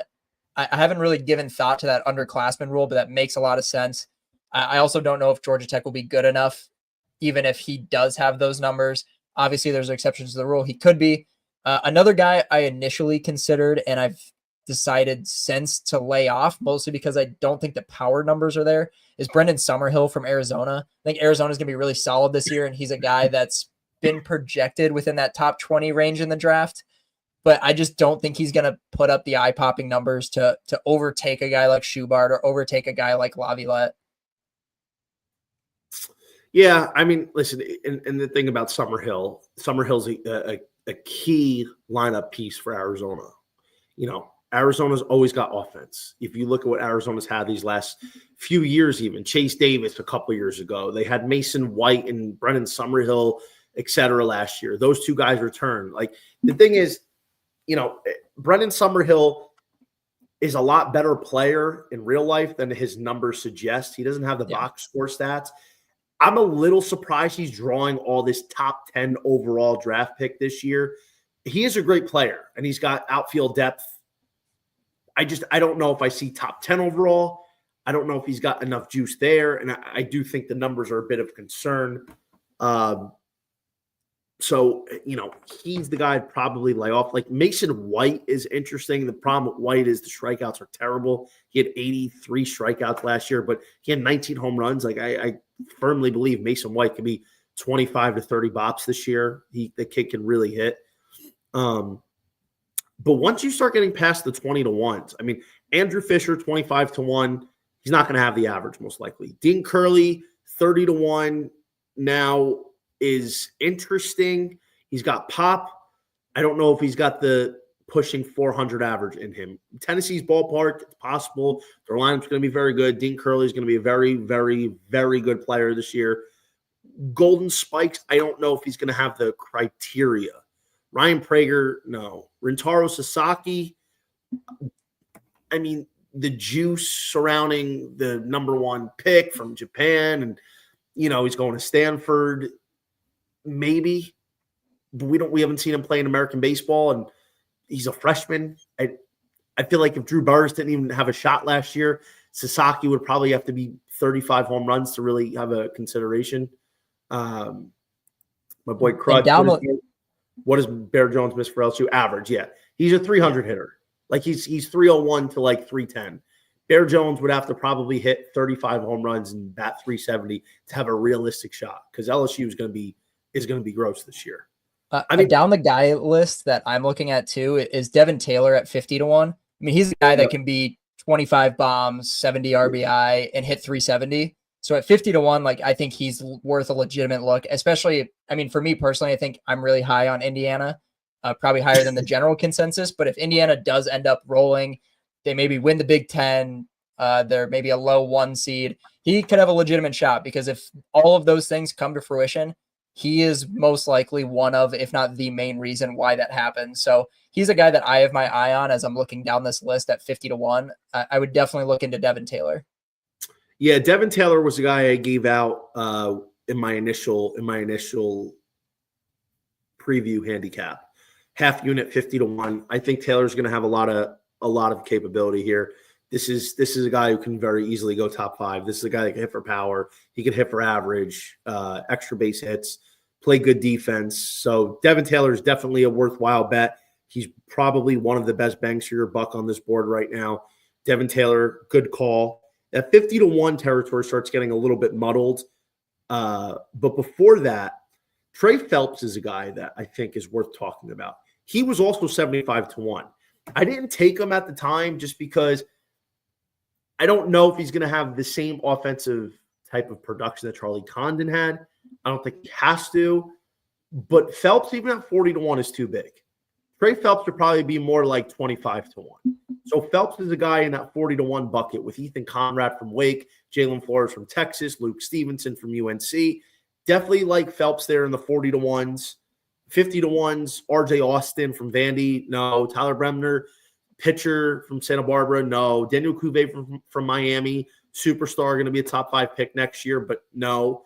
Jacob Ferenc from UVA, no. Henry Godbout from UVA, no. Gavin Krahovac, Texas A&M, another top 5 pick next year, might be live. This is the guy I would probably be on the lookout for next year for this award. Gavin Cash, probably not. Colby Shelton, probably not. Summerhill, we talked about. Taylor, we talked about. Jack Winay from Wake Forest, no. And if we're looking at like a real long shot that you might want to take a sprinkle on after Devin Taylor at 50-1, I would maybe take a little shot that I gave it out as Tanner Thatch from UNCW, first baseman. The problem is he's a mid-major guy. Batting against lefties has been a bit of a concern for him, but Tanner Thatch is a legitimate 35 home run candidate this year. So at 100-1, Tanner Thatch is appealing for like a sprinkle. Yeah, I agree with that. He's got some serious thump. But again, I don't know how good UNCW is always a very, very solid team. I don't know that they're going to be good enough to where he is thrusted into the limelight like that. But I really like him as a player. I think he's a legitimate first-round pick as well. He's probably going to hit close to 40 home runs to really have a shot. Like these guys that are mid-majors, they have to do something so outrageous that it catches everybody's attention. It's hard, but I mean, at 100-1, it's something that maybe you want to throw like 10, 15 bucks on. But really, in recap, the three guys in my main bucket, my key three, Max Bailu, Henry Ford, Nolan Schubart. Looking at Trey Phelps, Devin Taylor, a little bit further down the board, and the Hail Mary, Tanner Thatch. The thing is with this market too, and I did this last year, I had Charlie Condon, but I was also adding Travis Bazzana throughout the year because my goal is I want to try and build that portfolio because there's 3 finalists, and typically like every year there's one pitcher, and I'm not going to take the pitcher. I want to make sure I have a shot at having not just one guy, but 2 guys on that list. So I had both Condon and Bazzana, and I knew Hagen Smith wasn't going to win. So then I could say, well, all right, I'm going to win something. So that's why when you build your portfolio and you can do it in this way, I'm on Ford, Bailu, and Schubart. I think Lavallette's probably going to be a finalist, and Jamie Arnold probably would be. I would be shocked if one of Ford, Bailu, or Schubart is not a finalist. I'd be shocked. I'd be shocked. And the only other way I could see is maybe like Trey Phelps or Devin Taylor. But if they're not a finalist, it would be, to me, a very big upset. Yeah, I agree. I agree 100% with that. All right. Omaha 8. It's time to reveal who you think is going to the College World Series, Mr. Will. I'll let you kick this one off. Yeah, this is one that I've been mulling over for a long time, and I don't know if you're aware of this, but we're on a trend in college baseball right now where every 8 years a mid-major team has won the entire thing. So it would be really unfair of me to do this without including a mid-major team. And my favorite mid-major team, I'm going back to the well. I had this last year at 10-1, and they were a 1 seed. It didn't come through. I'm going back to the well. UC Santa Barbara at plus 750. I really like them to make Omaha. Tyler Bremner is going to be a stud. The real issue I have with the West Coast teams, and they always run into a buzzsaw on the regional because of it, is it's that style of play. The college baseball style of play on the West Coast is pitch really well, play really good defense, play small ball, and hit like 235 as a team. So when you pair that up and you run into a buzzsaw like Santa Barbara did, like Oregon last year, who had really solid pitching across the board, it was kind of a no-brainer for me to fade them in that regional. But they're one of my favorite mid-majors this year. I really like them. Troy is another one I would look at, but UC Santa Barbara personally is my favorite mid-major of the bunch this year. The others? No, go ahead. Sorry. Texas A&M, Virginia, Oregon State. Uh-huh. Oh, man. I would put North Carolina in there again.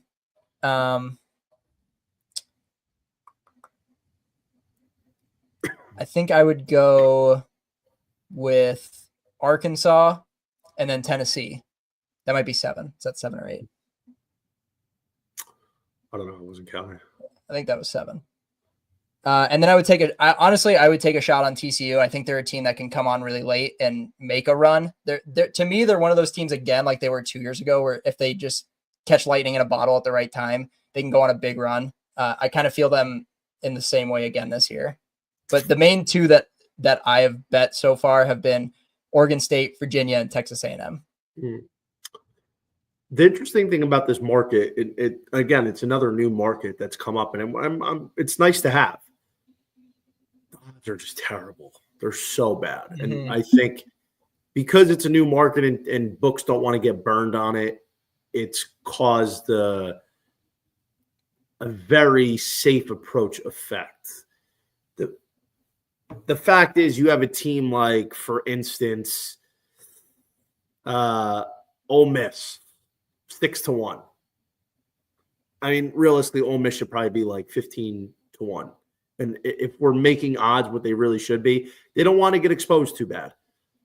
Georgia was 4-1, which was nuts. And Oregon was 5-1. And even as I was writing this up, they've cut down. Georgia's 3-1, Oregon's 4-1. Those are the two of the big changes that I've seen. Now I'm trying to put it together to a point where, all right, let's see who I think could reasonably make it, maybe mix in a long shot or two. There is some value down the board here, but it's so cluttered in the middle. You can't parlay any of them right now, which is a bummer. Not really sure why. If you could parlay it, I think it would be more fun, but you can't. And if you can, I think then it starts to become worthwhile. But my Omaha 8, Tennessee, LSU, Texas A&M, UVA. Those are my tier 1 4 teams. I have tiers for each team. Those are my tier 1 College World Series final contenders. I think all 4 make it. Then I go UGA. I think Georgia's going to be big this year. Georgia, if they get lucky like they did last year by getting that last home seed, and they get a good draw, maybe they finish the job this year. I'm going to give a shot to Texas. I like Texas. We haven't talked about them too much tonight, but I think their offense is going to be lethal. Max Bailu, Jalen Flores, Will Gasparino's a guy he's a tree. He's 6'6", but he's athletic, plays the outfield. He's in for a big bounce back year after last year. And I'm going to say I think Clemson gets in. I know a lot of people are down on Clemson, but Eric Backish always runs a good program. You've got Cam Canarella coming back, should be fully healthy. Tristan Smith, Aiden Knack ready to take the jump as the true Friday night guy in his sophomore year. Another guy who's going to be very high up in the draft board next summer as one of the top college arms off the board. I like Clemson. There's not a ton of value on these numbers. All these teams I listed are less than 4-1 to make the College World Series. But if I'm looking at other teams that are outside that territory, some of those feelers, not necessarily long shots, but teams that I think could end up playing in a super regional and maybe flirt with it. ASU, I think Arizona State is primed to have a big year. Their offense, we talked about, is loaded. They have a true Friday night guy in Ben Jacobs. They have other pitching that they can rely on this year. I think ASU is an interesting ticket, and they are, let me find it. Plus 650 on DK. Thank you. ASU is plus 650 on DK. Solid number. Oregon was 5-1. They're 4-1. Oregon's always that team that's in the regionals, almost makes the super regionals, or they're in the supers, almost make the College World Series. Oregon is that team that a lot of times gets an easier draw in the regionals because they play a team out west, and there's not a ton of great programs out west. So I think by nature of their schedule and their draw and the fact that they are a pretty good team that they can make it. Oregon State, 250. Oregon State was the team I had in my College World Series portfolio last year. I didn't like how they imploded towards the end of the year. I think losing Bazan is big. They lose Aiden May, but they bring in Ava Arquette from Washington, guy who's going to be potentially a top 10 pick this year. A lot of tools. They get Trent Caraway, first round type of talent. Gavin Turley's back. Dallas Macias, Dax Whitney, freshman on the mound, who's got a lot of helium. I think Oregon State, the fact that their schedule's independent, I mean, I'd be curious about them. Oregon State, you can't sleep on out in Corvallis. And then my long shot here is UCF. I think UCF is a team who is in a 20-1 range here is worth a shot. I feel like the Knights, the fact that they're going to have the pitching and their hitting is going to be pretty good, to me is, if I'm taking a shot on one of these teams that's further down the board, it'd probably be them.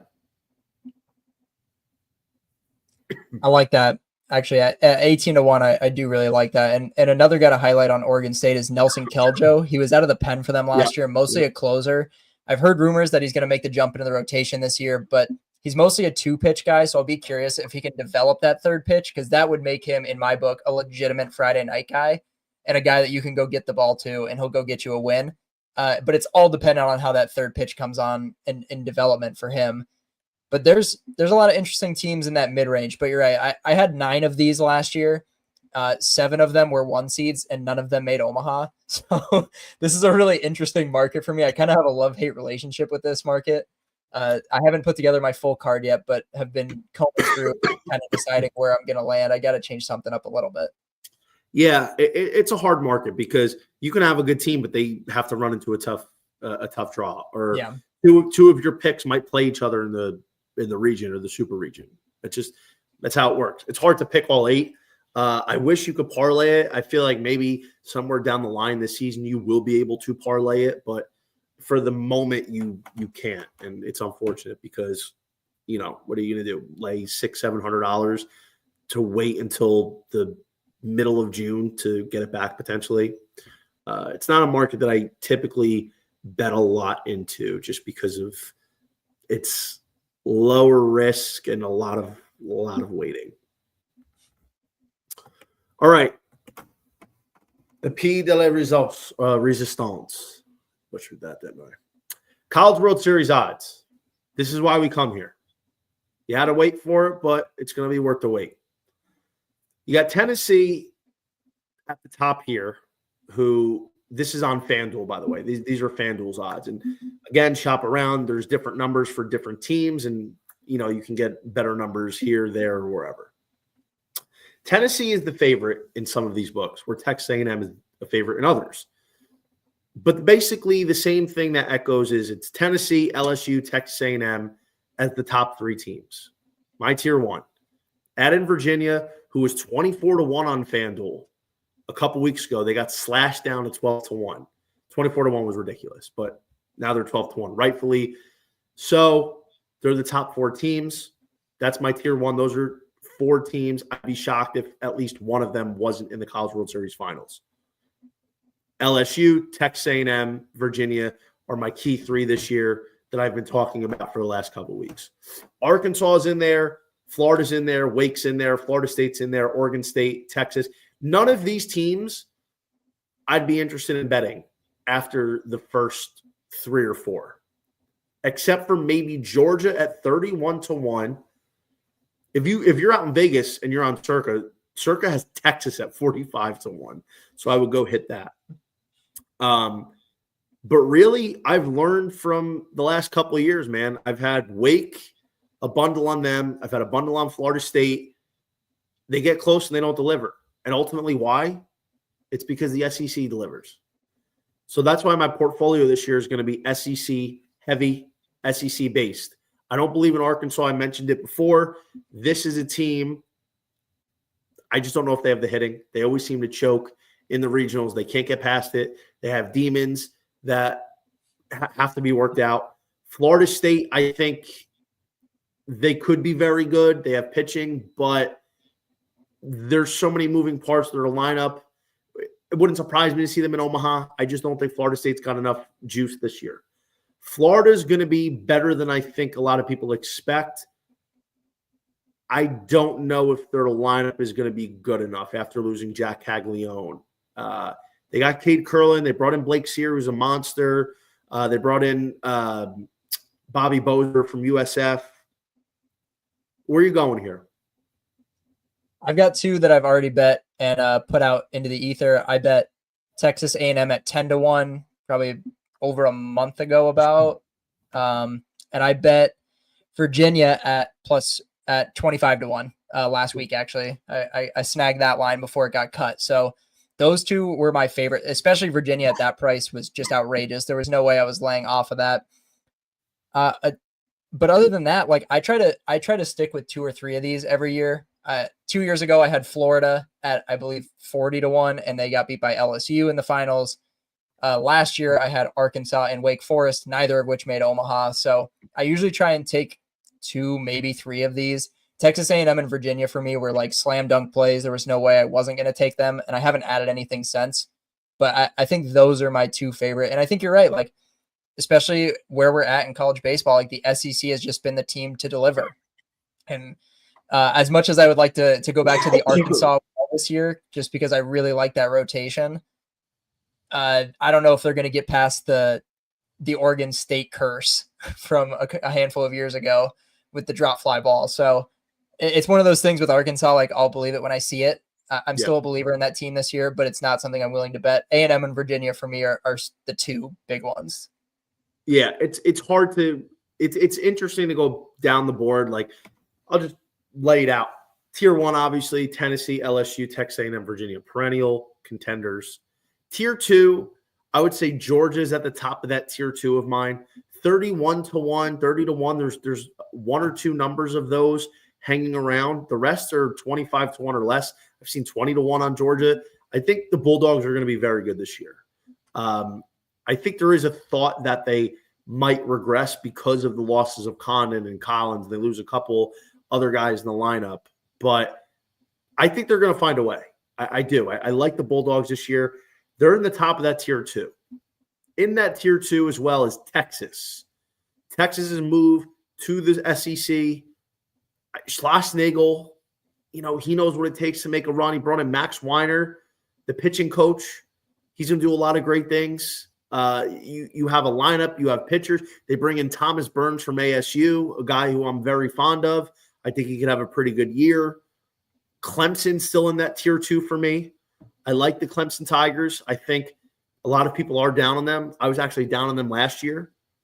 I didn't think they would win it all, or I didn't think they could win it all. But I like them this year. Then probably I might put North Carolina in that tier 2. And then in my tier 3 is going to be like Arkansas, Florida State. I probably put Oregon State in my tier 2 as well. But Arkansas, Florida State, Wake, TCU in my tier 3, and so on and so forth. So I'm pretty much only betting tier 1 teams and top tier 2s. And I think in an effort to conserve bullets and and trade potentially line value for more information, I would only stick with those tier 1s. And I'm not betting Tennessee only because I don't think they're going to go back to back. But I learned to never sleep on Tennessee and Tony V. So that's why it's LSU, Texas A&M, Virginia for me right now. And that's probably going to be the way it stays. And, of course, Georgia, just because of the number that they have. And everything else is just a wait-and-see approach for me. Yeah, absolutely. I'm in the same boat there. I try not to get too crazy with these, save the bullets. I mean, you're basically throwing darts in the dark when you're taking them this early because you don't know what the regional draws are going to look like this far out. So you don't even know the sneaky 3 seeds that they could run into. Like Oregon was a 3 seed last year, and that was a very, very good 3 seed. So, you have A&M and they run into a team like that that's hot at the right time, you might lose out on a lot of money taking too many of these. So I would still look at Oregon State personally. My only issue is like how battle tested are they going to be without a conference heading into the regionals? But yeah, A&M and Virginia for me are the 2 big ones. Let me ask you a question. Arizona, shockingly, is 120-1 on this book. That is a little bizarre. I don't know exactly why they're so far down the board. Would you be taking a shot on Arizona at 120-1? At that, yeah. I mean, I'm seeing them at 75-1 on DK, so that's a huge discrepancy for a team that I think is going to be very, very solid. Do I realistically think they win the national championship? Not really, but that's kind of the exception to the rule with this game when you're looking that far down the board is like, okay, that might be a legitimate shot. And to your point, like Arizona State's in the 100-1, so that's another team that you could just, throw a dart at, sprinkle it, see what happens kind of deal. Those would be two teams that I would look at in that 100 range. But typically, and listen, I've had to learn this the hard way. I've had to learn this in the past. I've gotten tremendous value on Campbell over the last couple of years. I got great value on Coastal Carolina 2 years ago. These mid-major teams, these lesser-known teams, and even Power 4 conferences, it's so difficult. It really is. That's why there's legitimately maybe 8 to 10 teams that has an actual shot to win the College World Series. That's the truth of the matter. That's why it's so difficult to hit one of these long shots, because so much has to go right. You have to get the draw, but you also have to deliver once you get it. And I think we get caught up and wanted to take the long shot. Well, this number's too big. Yeah, sure. But realistically, what is the path for them to win? Do they have an actual chance to go win a region, then win a super region? Because most of the time, these long shots have to go on the road. Then they have to go to Omaha. And these longer shots, a lot of times, have deficiencies. And a lot of those deficiencies revolve around pitching. And if you don't have pitching when it comes time for June, then you don't have a chance. You have to not only have pitching, but you have to be 6-7 arms deep. You have to have at least one really good starter and another pretty solid starter, at least two of those guys. So that's why I would say the top of the draft here, or the top of the board here, is why you're getting low numbers. And if you don't want to pay that right now because it's not enough of a return, totally understand. That's why I think waiting to see is better off. Yeah, absolutely agree. You just don't know. And to your point, like, you don't know which of those middle of the pack teams in each conference end up shocking everybody, because there's always going to be a handful of teams that people just don't expect to be great and end up being really, really good. And those are teams that can be buzzsaws in regionals. Yeah, exactly. I think that's pretty much how I'm looking at it this year. I know there's going to be some of those West Coast teams that people like Santa Barbara at 85-1, or Stanford at 85-1, or Oregon at 80-1. Sure, knock yourself out if you want to throw a little bit of beer money on it, but it's the top of the lineup, bro. It's the SEC. That's point blank. Yeah, I agree. They just deliver year in and year out, and like I said, A&M is hands down my favorite right now. It just feels like perfect storm for A&M, and if they don't win it, I will be very shocked, but anything can happen that time of year. Let me ask you a question regarding that. Do you think Texas A&M has a letdown in them? Yes. And I'll tell you why. And I think it comes from the top down. I think it comes from the coaching, and nothing against Early, but he was a guy that originally was leaving and then he came back. And the whole narrative ever since he announced he was coming back is like, it's the Avengers. This is the evil empire. Like, nobody's going to beat them this year. And that is a ton of pressure, especially for a first-year head coach. And I know he's been in the program, so he's been around the guys. But if your first year as a head coach and the expectation is like you're winning, not even the expectation is to win the College World Series, the narrative has been they are winning it. I mean, that seems to be general consensus, is like, okay, who's going to beat them?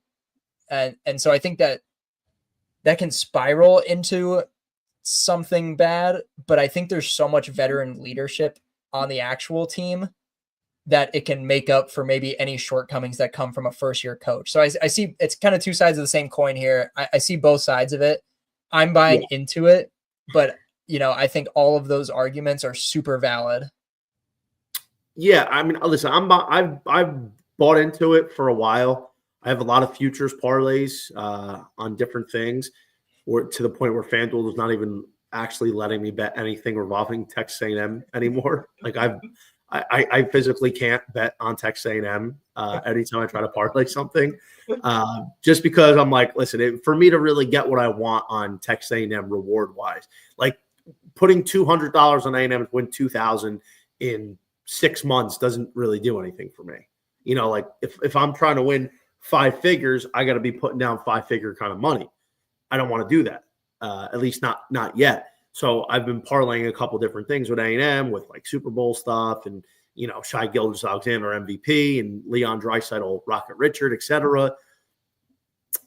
The thing is with Texas A&M, the one issue that I am curious about is what happens in the key moments, late in games, as we get closer to June. Michael Early being a first-year head coach, we don't consider coaching that to be that big a part of baseball, especially college baseball. Like that's not that it's not important. Not trying to defeat the point of what I'm saying. My point is it's so important. It's even more important in college than MLB. But that's not the first thought people think about. And it seems so routine for Schlossnagle because Jim Schlossnagle pretty much pushed all the right buttons last year. But now you got a first-year head coach. Well, like in the big moment, do you decide to leave this guy in, this pitcher in the face the next guy, or are you going to pull him? And if you pull him, who are you going to use?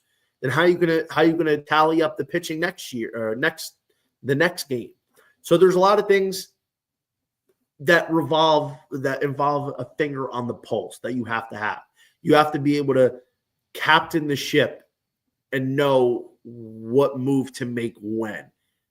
I'm not saying he can't do it, but that's a big question because he's a first-year guy. The second thing I would probably say is Texas A&M's case. You get Ryan Prager back. You have Justin Lampkin ready to make the jump. I don't think Lampkin will be a first-rounder this year, but I could see him being a second-rounder. Miles Patton from Long Beach State could be a solid Sunday guy. You lose Shane Sadeo, who was huge for them late last year. He was gonna round off one of the best weekend rotations in the country, but he had Tommy John, and he's probably gonna miss the whole year. But you lose Evan Ashenbeck, who was one of the best relievers. You lose Chris Cortez, who was one of the best relievers. So that is a bugaboo. If we're nitpicking, like they're still deep. They still have a lot of talent, a lot of arms. The one positive I'll say, Braden Montgomery didn't play after that. He broke his ankle against Oregon in the Super Regionals. And this team still came within a game of winning it all. So this team was able to persevere even after losing their best player and their leader. So they learned how to play without him. So I think the life after Braden Montgomery will be a smooth transition because of that. They didn't have to rely on him after he got hurt. And they were one win away.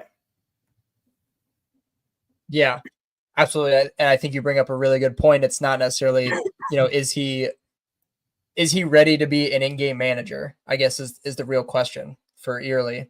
And I think we're going to find out really fast, to be honest, with how much of a gauntlet the SEC schedule is. I wouldn't be surprised if A&M drops, an early series because of maybe a managerial misfire at some point. It's bound to happen. I mean, it's going to happen to every coach regardless, but I would just be curious to see on how that works out. But you got to have a little bit of confidence too, because he was under Schloss for that year too. So you got to learn from that.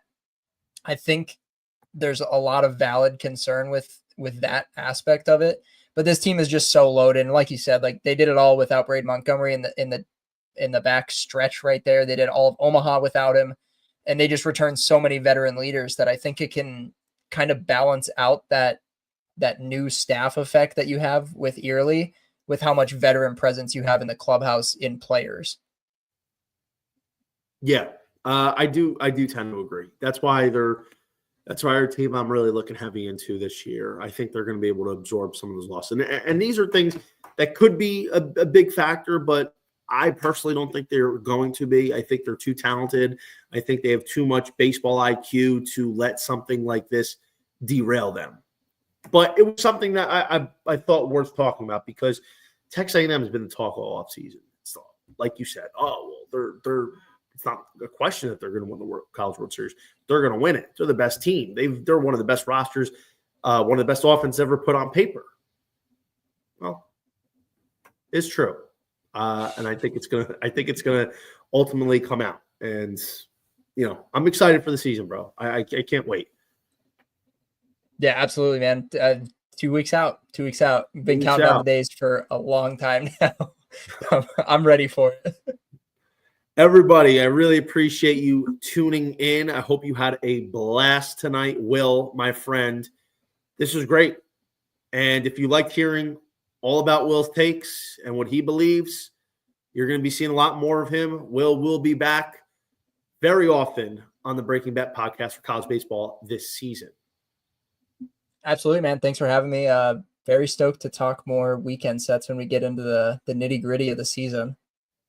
It will be fun, my friend. It will be fun. And hopefully win totals will be out before the season starts, so that way we can have a little show about that. Thank you so much for everybody for tuning in. Don't forget, if you have not done so already, become a college baseball VIP member today. First 30 subscribers get the season pass for $200, saving $50 for that 5-month stretch.